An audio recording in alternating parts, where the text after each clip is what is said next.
otra noticia importante, Paco, de el número de homicidios que se da a conocer hoy por parte del INEGI, que en 2023 se registraron 31.062 homicidios dolosos en el país, un promedio de 85 diarios. Es una disminución, hay que decirlo, con respecto al año anterior, el 2022, cuando hubo 33.287 víctimas. Es una disminución un poco más de 2.000 casos, pero de todos modos siguen siendo muchos muertos, Paco, ¿no? Así es.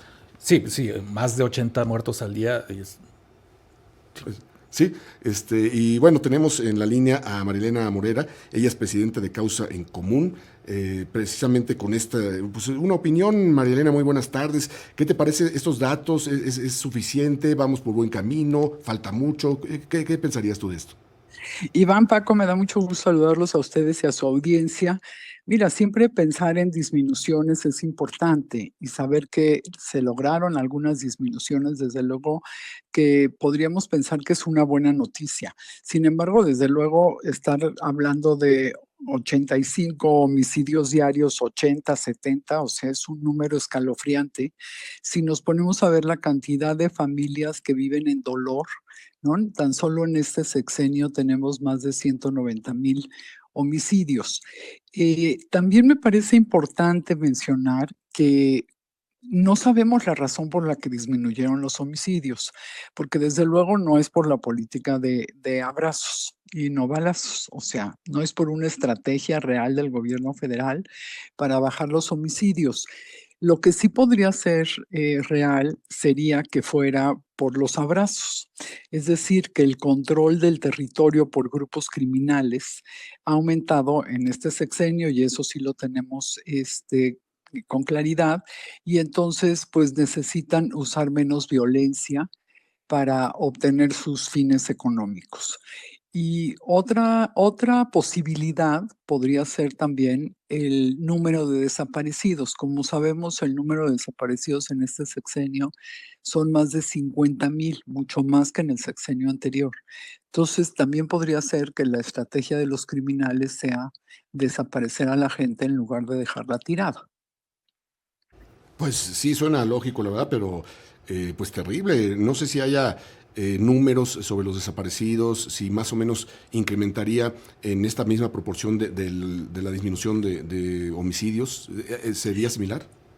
Mira, no lo tenemos ahorita calculado, acaba de salir esta información del INEGI, sin embargo, sí lo hemos visto en otros años donde se cruzaron las cifras de homicidios con las cifras de desaparecidos. Hay un estudio interesante de hace un año de un periodista en Sinaloa, donde él muestra cómo bajaron las cifras de homicidio al mismo tiempo que subieron las cifras de desaparecidos. A partir de ese estudio, nosotros estuvimos viendo en varios estados de la República donde está sucediendo lo mismo. Entonces, esto podría ser una explicación, ¿no? No digo que sea la explicación, pero podrían ser estas dos hipótesis. Marilena, aquí Paco Almaraz, hablabas de un incremento en el poder de los grupos del crimen organizado, pero también las Fuerzas Armadas cada vez tienen más poder, más influencia, son más partidistas y tienen mayor opacidad. ¿Hacia dónde nos conduce este camino? Es una muy buena pregunta, Paco. Precisamente el día de ayer presentamos el quinto informe del Observatorio de la Guardia Nacional y la Militarización.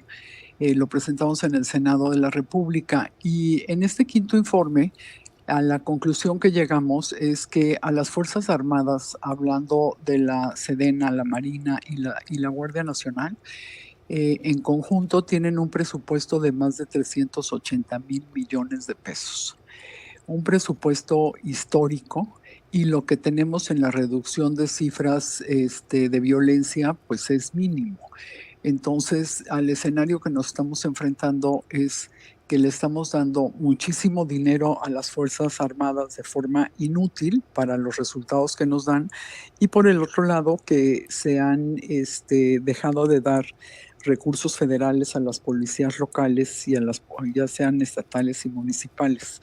Creo que estamos en un momento muy grave porque no es solamente una crisis, sino es el colapso de instituciones locales y una militarización que a los mexicanos no nos ha servido para mejorar nuestra situación de seguridad, y que además con la reforma que pretende ahora el presidente López Obrador, que dio a conocer en febrero y la dictaminaron esta semana en la Cámara de Diputados sobre la Guardia Nacional y la militarización, pues vamos a enfrentar, si es que la pasan, vamos a enfrentar un problema muy grave porque no nos están dando resultados en seguridad, pero además van a poder acceder a mucho más atribuciones de las que incluso ya les dio el presidente López Obrador hasta el día de hoy, porque quieren cambiar el artículo 129 constitucional. Este artículo no ha sido tocado, te podría decir, desde 1929. Y en este artículo lo que dice de manera muy clara es que las Fuerzas Armadas solamente pueden actuar en, en actividades que tengan exacta conexión con la disciplina militar. Es decir, todo lo que hizo este gobierno durante estos 6 años, pues ha estado fuera de lo que dice el artículo 129, pero lo quieren cambiar a que en lugar de decir con exacta conexión con la disciplina militar, ahora quieren que digan que ninguna autoridad militar puede ejercer más funciones que las que tengan que las que tenga previstas en la Constitución y en las leyes que de ella emanen. Es decir, van a poder actuar en cualquier ámbito, ¿no? Digamos en salud, en educación, pues ¿por qué no en el Banco de México? ¿No? Entonces sí creo que estamos en un momento muy grave que no lo hemos alcanzado a percibir los mexicanos. Y es un proyecto que no es compatible con un régimen democrático, obviamente. Así es un proyecto compatible con un régimen autoritario.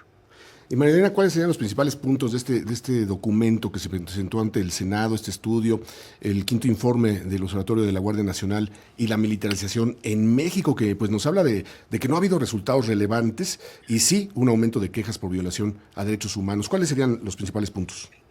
Mira, yo te lo podría resumir. El estudio es muy largo. Ojalá que el auditorio, si le tiene interés, se pueda meter a la página www.causaencomún.org.mx, donde damos a conocer el estudio completo. Mira, una de las conclusiones es que durante estos 5 años cada vez hemos tenido menos acceso a información. La información cada vez es más engañosa, menos confiable. Y esa te diría que es una de las conclusiones. La segunda conclusión es que darles tantísimo dinero a las Fuerzas Armadas sin ningún control, pues lo que está provocando es corrupción en muchos grupos de las Fuerzas Armadas, como acabamos de ver en una noticia el día de hoy, que encontraron a 4 elementos de la Guardia Nacional con $1,000,000 que pues no creemos que sea su sueldo, ¿verdad? Sí, por supuesto.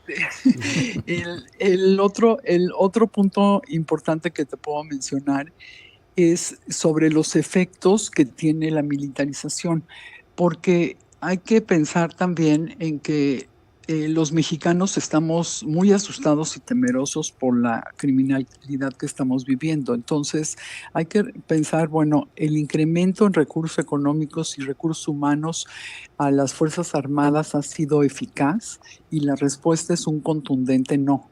Miren, les doy un ejemplo rápido. En el último Censo Nacional de Seguridad Pública Federal del INEGI, se reportó que durante el 2022 la Guardia Nacional, con más de 128,000 elementos que contaba en ese momento, realizó únicamente 2,814 puestas a disposición de personas por presuntas comisiones de delitos en todo el país. Fíjense, este número, 2,814 puestas a disposición, es menor que las puestas a disposición en el mismo año por la policía de Celaya, que cuenta con menos de 600 elementos. Qué dato. Otro punto que también concluimos en el ejercicio fue que, además de la titularidad que hoy tiene